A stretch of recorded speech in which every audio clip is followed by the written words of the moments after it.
नमस्कार दोस्तों, आप सभी विद्यार्थियों को इस परीक्षा कुल के YouTube चैनल पर हार्दिक स्वागत करता हूं। मैं अनूप रघुवंशी एक बार फिर आप सभी विद्यार्थियों को अपने इस चैनल पर हृदय तल से स्वागत अभिनंदन करता हूं। यदि आप क्लास 10th के हैं, आप किसी भी स्टेट से हो, किसी भी बोर्ड से हो, आप यदि आपके बोर्ड में NCERT पैटर्न लागू है और आप हिंदी मीडियम से हैं, तो ये वीडियो आपके लिए रामबाण साबित होगी। खास करके आज हम इस वीडियो पर क्लास 10th के विद्यार्थियों के लिए 2025 जो साइंस चैप्टर, जो साइंस सब्जेक्ट है विज्ञान, विज्ञान के एक बहुत ही महत्वपूर्ण मॉडल पेपर लेके आए हैं जो आपके लिए रामबाण साबित हो सकता है 2025 में। हूबहू ऐसे ही प्रश्न आते हैं आपके पेपर में भाई, आप चाहे जिस भी बोर्ड से हो। आप इस इस पेपर का कोड क्या है? 824 IX कोड। यहाँ पर सबसे पहले आप अनुक्रमांक डालते हैं। अनुक्रमांक का मतलब होता है रोल नंबर। आप सबसे पहले अपना रोल नंबर डालेंगे, इसमें फिर आप अपना नाम लिखेंगे। इसके बाद समय आपको मिलता है 3 घंटे 15 मिनट का। इसके बाद आप ये क्या करें, कुछ निर्देश दिए रहते हैं आपके इस पेपर में, आप निर्देश पढ़ेंगे। इसमें सबसे पहले हम बात करते हैं, सबसे इसके पहले वाले वीडियो में हमने बहुविकल्पी मतलब MCQ की बात कर ली थी, जिसमें से आपको 20 MCQ दिए होते हैं, जिसमें 7 भौतिक विज्ञान के MCQ रहते हैं और 6 MCQ आपके जीव उसके रसायन विज्ञान के रहते हैं और 7 बहुविकल्पी आपके जीव विज्ञान के रहते हैं। इसके पहले वाले वीडियो में हम सबने एक एक प्रश्न का एक्सप्लेन अच्छे से किया मेरे दोस्त। ठीक, अब उस वीडियो के लिंक आपको मैं डिस्क्रिप्शन में डलवा दूंगा, आप उसको वीडियो को जरूर देखना। ये बहुत ही महत्वपूर्ण मॉडल पेपर है। यदि आप इस मॉडल पेपर को पूरा देखते हैं विद सॉल्यूशन सहित, आपको कैसे बोर्ड कॉपी में लिखना है मेरे दोस्त, आपको कैसी बोर्ड कॉपी में लिखना है, तभी आपको 70 में से 65 नंबर आप कैसे प्राप्त करेंगे। अगर आप इस मॉडल पेपर में कैसे देखते हैं पूरा विथ नोट्स लेकर हम बात करेंगे आज। ठीक, सबसे पहले हम इसमें जो वर्णनात्मक प्रश्नों की बात करेंगे। वर्णनात्मक जो प्रश्न होते हैं, वर्णनात्मक प्रश्न में से सबसे पहला प्रश्न हमारे पास क्या है? हाँ, खंड बा में वर्णनात्मक जो प्रश्न होते हैं, वर्णनात्मक प्रश्न वर्णनात्मक जो प्रश्न होते हैं, जिसमें सबसे पहले उपभाग फर्स्ट की बात करते हैं। किसमें? उपभाग फर्स्ट की। इसमें सबसे पहले आपके भौतिक विज्ञान के होते हैं। कौन से? ये भौतिक विज्ञान के, ये भौतिक विज्ञान का प्रश्न होता है। ठीक मेरे दोस्त, सबसे पहले आपके 4 नंबर के 3 प्रश्न मिलेंगे, एक 6 नंबर का मिलेगा, उसके अथवा में भी 6 नंबर का प्रश्न लगा होता है। सबसे पहला प्रश्न हमारा क्या है? दृष्टि दोष किसे कहते हैं? PQR 3 व्यक्तियों में दृष्टि दोष के निवारण में प्रयुक्त लेंसों के नाम लिखिए। यदि यदि पहला पॉइंट क्या है? P केवल निकट की वस्तुओं को स्पष्ट देख पाता है परंतु दूर की वस्तुओं को नहीं। दूसरा प्रश्न क्या है भाई? दूसरा प्रश्न है Q केवल दूर की वस्तुओं को स्पष्ट रूप से देख पाता है परंतु निकट की वस्तुओं को नहीं। तीसरा क्या है? R ना तो दूर की वस्तुओं को और ना ही निकट की वस्तुओं को देख पाता है। सबसे पहले आपको देखो इस प्रश्न को समझना है। सबसे पहले आपको दृष्टि दोष की परिभाषा लिखनी है। तो आपको बोर्ड कॉपी में कैसे लिखना है, कैसे लिखना है, सबसे पहले हम ये बताते हैं आपको बोर्ड कॉपी में कैसे लिखना है। देखो, ये एक छात्र की कॉपी है, बहुत ऐसे ही आपको लिखना, तब आपको नंबर कम से कम 60 प्लस 65 प्लस के आसपास नंबर मिलेंगे आपको। खंड बार डाला, इसमें वर्णनात्मक प्रश्न होता है, उपभाग फर्स्ट, इस तरह लिखने का तरीका होना चाहिए आपका। प्रश्नोत्तर संख्या 1, सबसे पहले उत्तर संख्या फर्स्ट की बात करते हैं। ठीक, सबसे पहले आपके क्या कहा उसमें, हमसे क्या पूछा था उसमें उसमें सबसे पहले प्रश्न पूछा था दृष्टि दोष किसे कहते हैं। ये देखिए दृष्टि दोष की परिभाषा, दृष्टि दोष किसे कहते हैं। ठीक मेरे दोस्त, दृष्टि दोष किसे कहते हैं? आंख का वह दोष जिसमें सामने रखी वस्तु का प्रतिबिंब हमारी आंख के रेटिना पर नहीं बनता है, जिससे उस दोष को क्या कहते हैं? दृष्टि दोष कहते हैं। आंख, फिर एक बार रिपीट करता हूं, आंख का वह दोष जिसमें सामने रखी वस्तु का प्रतिबिंब हमारी आंख पर रेटिना पर नहीं बनता है, उसे क्या कहते हैं? दृष्टि दोष कहते हैं। इस प्रश्न की बात हो गई। हमारे किस प्रश्न की बात हो गई? कि जो हमसे पूछ रहा था दृष्टि दोष किसे कहते हैं। अब हमारे पास क्या? PQR 3 व्यक्ति हैं जो दृष्टि दोष के निवारण में प्रयुक्त लेंसों के नाम लिखिए। यदि उसे, हाँ ठीक, सबसे पहला प्रश्न के नंबर ये था ना हमारा। ठीक, पी केवल निकट की वस्तुओं को देख पाता है परंतु दूर की वस्तुओं को नहीं। अब ध्यान सुना आपको कैसे लिखना है। उत्तर नंबर फर्स्ट 1, पी, अतः इन्हें पी केवल निकट की वस्तुओं को देख पाता है तथा दूर की वस्तुओं को नहीं, इसलिए उसे निकट दृष्टि दोष कहते हैं। मेरे भाई ध्यान सुनने, जिसे निकट की वस्तुएं दिखाई देती हैं उसे निकट दृष्टि दोष कहते हैं। ठीक मेरे दोस्त, उसे निकट दृष्टि दोष कहते हैं। इसके निवारण के लिए अवतल लेंस, ये ध्यान देना, निकट दृष्टि दोष के लिए अवतल लेंस का प्रयोग किया जाता है। ठीक, इस प्रकार दूसरा प्रश्न क्या था? तो हमसे पूछ रहा था क्यू केवल दूर की वस्तुओं को स्पष्ट रूप से देख पाता है परंतु निकट की वस्तुओं को नहीं। तो दूर की वस्तु, जो दूर की वस्तु को देखे उसे कौन सा दोष होगा? दूरदृष्टि दोष। उसे कौन सा दोष होगा? दूरदृष्टि दोष। ठीक, इस प्रकार लिखेंगे आपको, क्यू केवल दूर की वस्तुओं को स्पष्ट रूप से देख पाता है इसलिए उसे दूरदृष्टि दोष कहते हैं।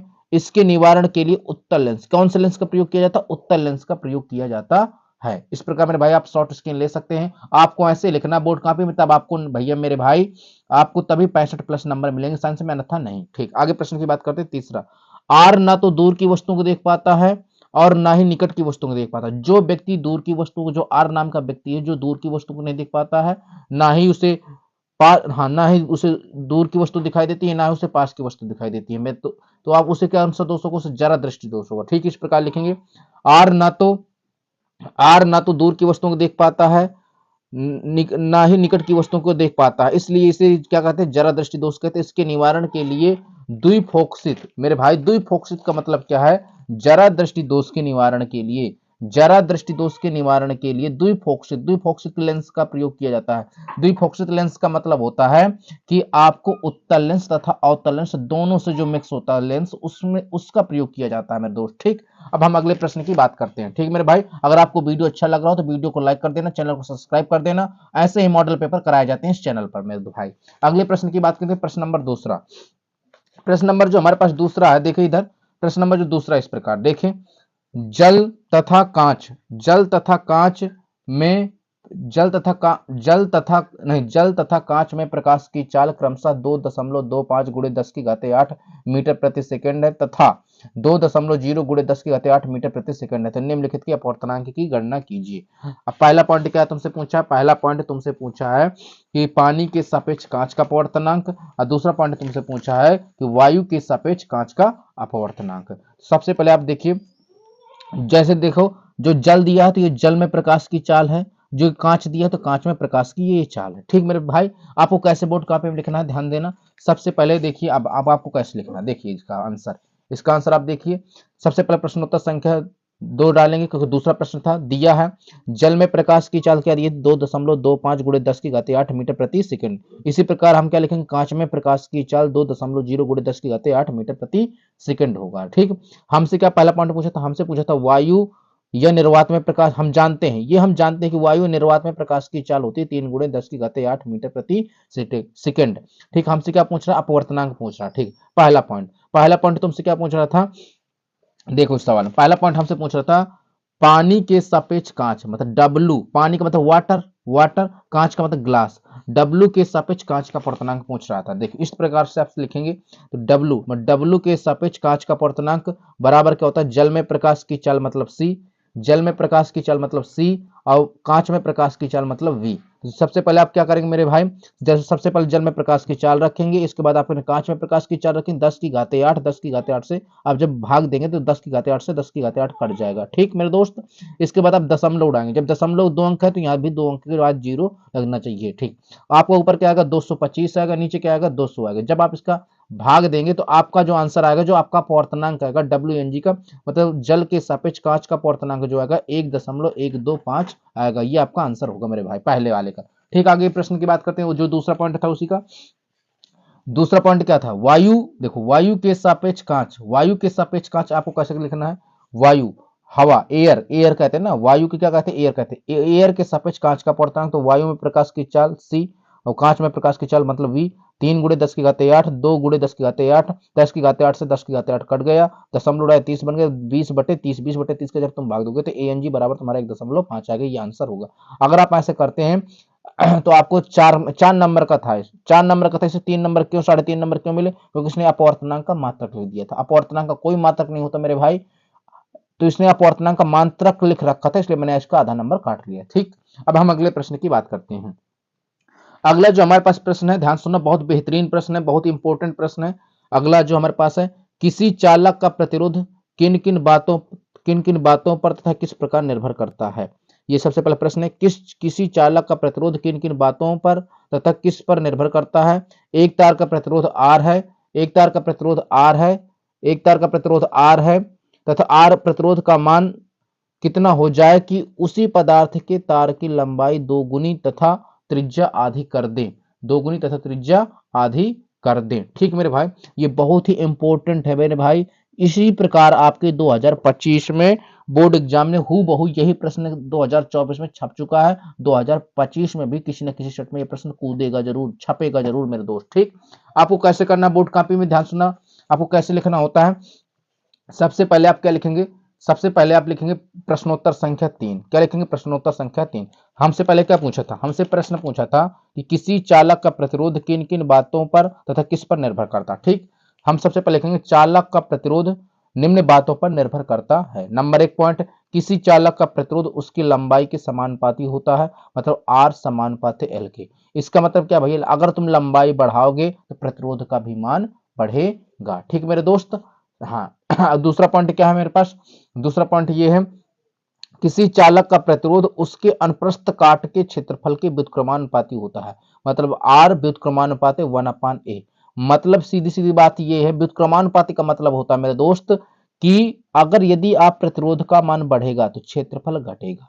क्या होगा मेरे भाई, प्रतिरोध का मान बढ़ेगा तो क्षेत्रफल क्या होगा, घटेगा। क्षेत्रफल का मतलब होता है उसकी मोटाई घटेगी। यदि क्षेत्रफल का मान बढ़ा, यदि क्षेत्रफल का मान बढ़ा तो प्रतिरोध का मान घटेगा। ठीक, अब तीसरा पॉइंट क्या है, तीसरा, किसी चालक का प्रतिरोध उसके पदार्थ पर निर्भर करता है। हाँ, यदि कोई चालक पदार्थ कोई चालक का है तो उसमें विद्युत धारा उसमें प्रतिरोध की मात्रा कम होगी। यदि कोई अचालक पदार्थ, उसमें विद्युत धारा का मान ही नहीं बढ़ेगा। अगर चालक पदार्थ अच्छा कोई सुचालक तार है, उसमें करंट बहुत तेजी से दौड़ेगा। ये है ठीक इसका मतलब।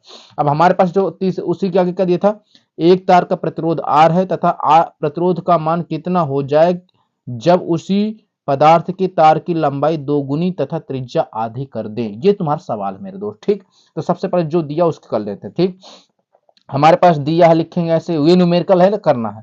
माना एक तार की लंबाई एल है तथा त्रिज्या आर है एवं प्रतिरोध आर है, तब तथा क्षेत्रफल ए होगा। तो हम जानते हैं विशिष्ट प्रतिरोध का फार्मूला होता है कि विशिष्ट प्रतिरोध बराबर आर बराबर होता है रो इंटू एल बटे ए। ए का मतलब होता है क्षेत्रफल, ए का मतलब क्या होता है, क्षेत्रफल। ए का मतलब होता है क्षेत्रफल, ए बराबर होता है pi r square, pi r square. ठीक, अब यहाँ पर पाई आर स्क्वायर का मान रख दिया, पाई आर स्क्वायर का मान रख दिया। ठीक मेरे दोस्त, ये तुम्हारा बन गया समीकरण नंबर 1। दूसरा है तुम्हारा यहाँ से पाई आर, इसको त्रिज्या को आधे करना था ना, त्रिज्या का आधा कर दिया इसने, यहां से स्टार्ट किया।